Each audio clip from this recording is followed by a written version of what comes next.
So this is what we've got for the drawing. I'm finished. I was working on it last night and finished it this morning.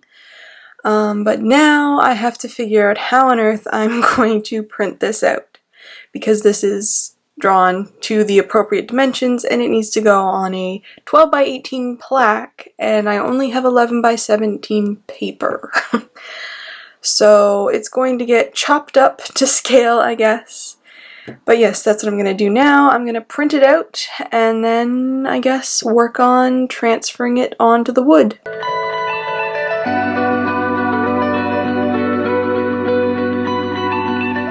There, all printed out. I actually only had to split it over two 11 by 17 pieces of paper, which I don't know why. I didn't think it was going to be that easy. It must be the headache I've had all day. But I'm just going to cut this out now and stick it together so it is one sheet so I can actually transfer it.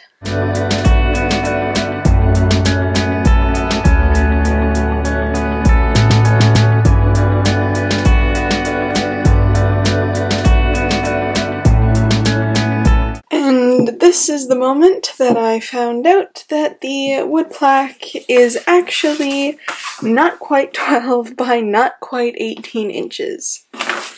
So this is getting reprinted and recut out. Well, round 2 was slightly more successful, although the wood plaque itself is actually much closer to actually being 12 than it is to being 18 long. So I think I'm going to have to cut up this top area and shrink it so that everything has a small wood border around it. So that's what I'm going to do next. And there we go. It's all fixed up. Just shrunk a little bit. I think I brought it down like 1/4 inch maybe, just enough to get this border around all the sides, and I have lined it up so it's all even and taped it down, although I'll have to take some of the tape up to get the transfer paper underneath.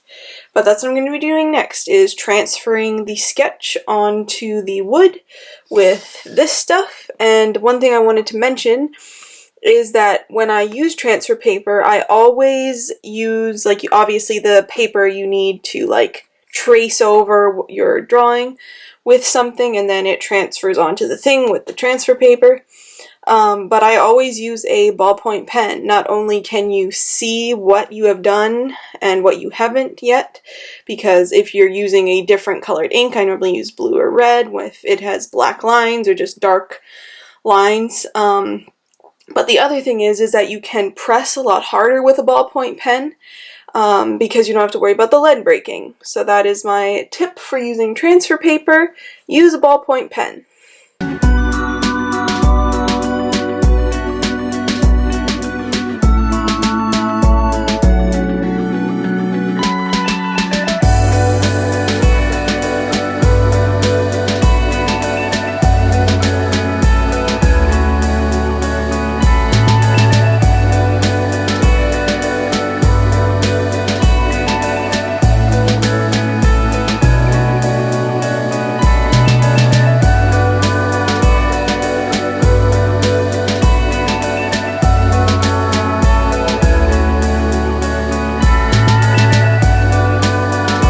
Hello again. So last night I basically spent the entire night transferring the sketch onto the wood panel. It took me quite a long time just getting all the detail and trying not to wreck my arm, because obviously you're using a lot of pressure when you're tracing over the marks.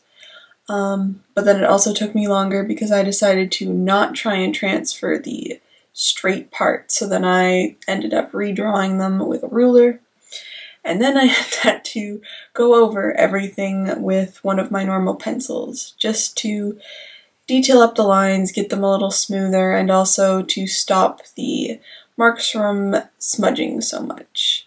So that is all done, and then today I went to Michael's to pick up some things for it. I was looking at it last night and I decided that I wanted the border area and some of the line bits in the central part to be metallic.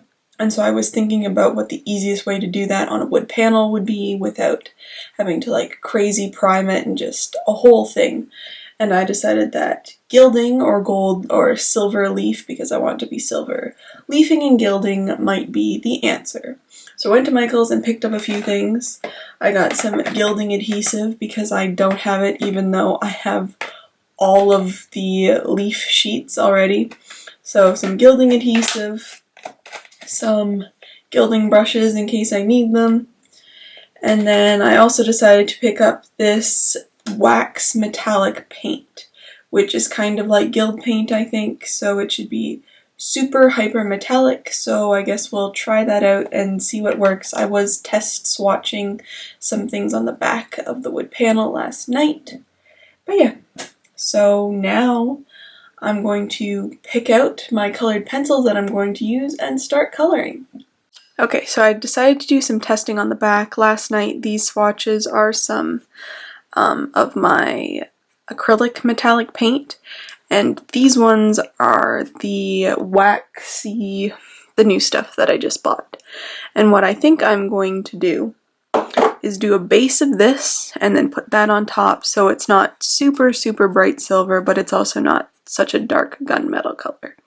I was just doing the swatches before so I could figure it out before I start coloring it and then having to like put the nice colored wood face down. Not that it would hurt the drawing, but you know, just for safety reasons, I guess. But yes, now I'm going to go pick out the colored pencils that I need.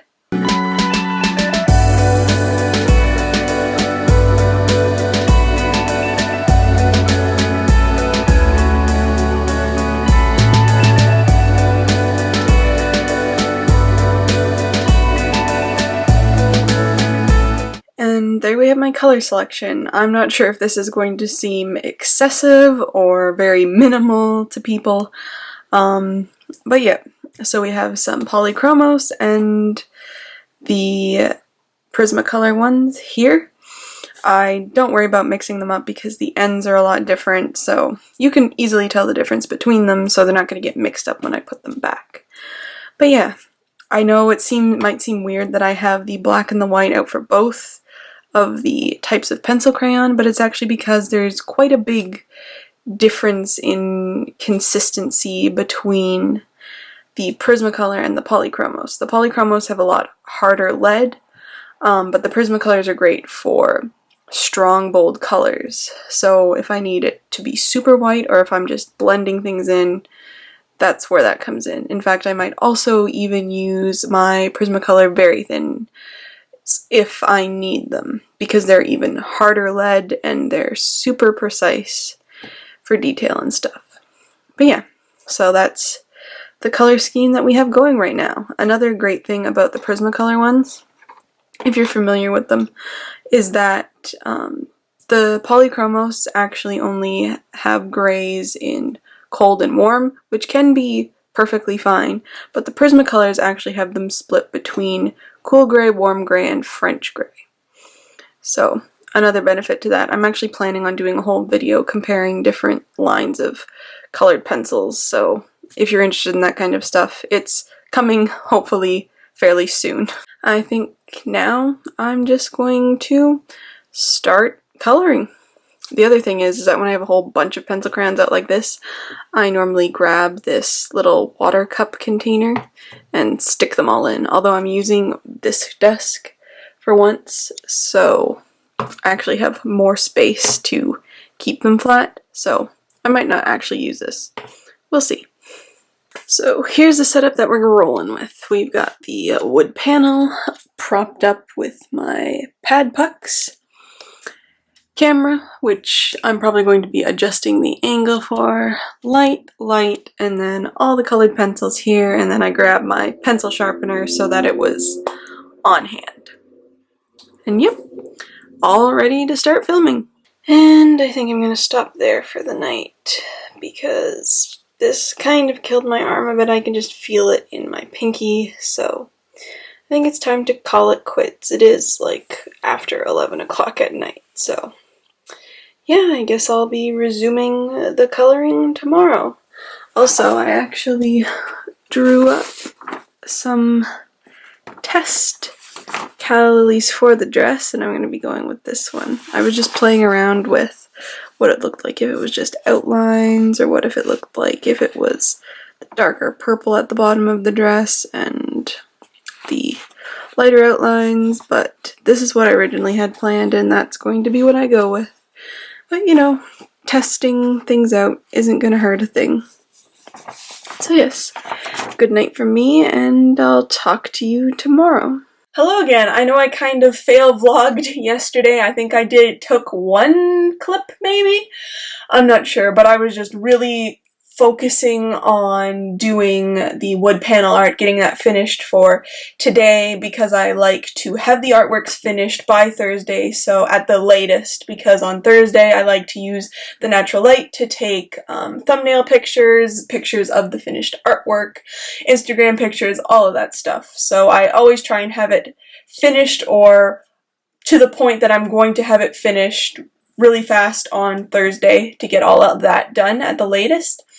So yes, the artwork is finished. I'm super happy with how it turned out, and I hope you guys are liking it too. I mean, by the time I post this vlog, the video will be up on my channel.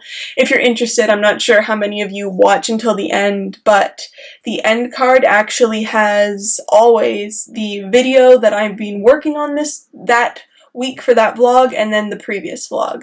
So if you ever want to know, and most of the time I try and remember to link the video that I'm working on in that behind the studio vlog in the description box. So if you're ever wondering what video I'm talking about or working on, definitely check out those two places, or just go to my videos on my channel. But yeah, super happy with how it turned out. I ended up using the Craft Smart Premium Wax Metallic Finish Paint, and this stuff is kind of a very strange texture. It is like almost like a cream eyeshadow. Like, I'm not sure, like, it's definitely like squishy, as you can see, but it's super metallic, and I actually like it is super metallic, but the consistency of it's almost like too thick. So I ended up actually just taking some water and kind of using it like a watercolor pan, and it works amazingly. It actually reminds me a lot of the Finetec Gold and Pearlescent watercolor palettes that I use all of the time. So that would be a good tip. If you can't find the Finetec Gold and Iridescent palettes, definitely check out these Craft Smart. It's Michael's own brand. The Craft Smart Premium Wax Metallic Finish paints, because they're a very similar texture, and you can definitely use them with water and get a very similar effect. So that's a tip. This is the silver. I'm pretty sure that they only had gold, silver, and rose gold, so you have 3 colors, and I think it was like $10 for the pan or pot or whatever. But there's like a ton of paint in this, and obviously Michael's always has the 50% off coupons and stuff, so yeah, definitely check those out if you're looking for some cool metallic watercolor-ish type paint. But other than that, I have something really exciting that came in the mail that I will show you guys right now. So this came in the mail today, and I am so excited about this. This is the entire Breath of the Wild art book. It is a huge book.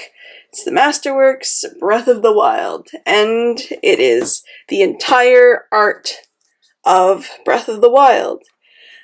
I haven't had a super great chance to look through this yet, but what I have seen is amazing. This might be my new all-time favorite art book. It is in Japanese, but, you know, it's an art book, so it doesn't matter a super crazy amount. Like, I've played the game, so I know what all of the places and stuff are, which is mainly what a lot of these would be like labels explaining what the thing is. But, you know, for art-looking purposes, it's beautiful, and it literally, I think it's like 400 pages or something. It's crazy, and it's amazing, and beautiful, and I'm so happy that I got to pick one up. It's from, like, I imported it, so it wasn't the cheapest art book in the world, but I am so happy that I ended up deciding to bite the bullet and get this one, because it is gorgeous. Like, look at that. That is amazing. So yes, definitely in very high contending space for my new all-time favorite art book.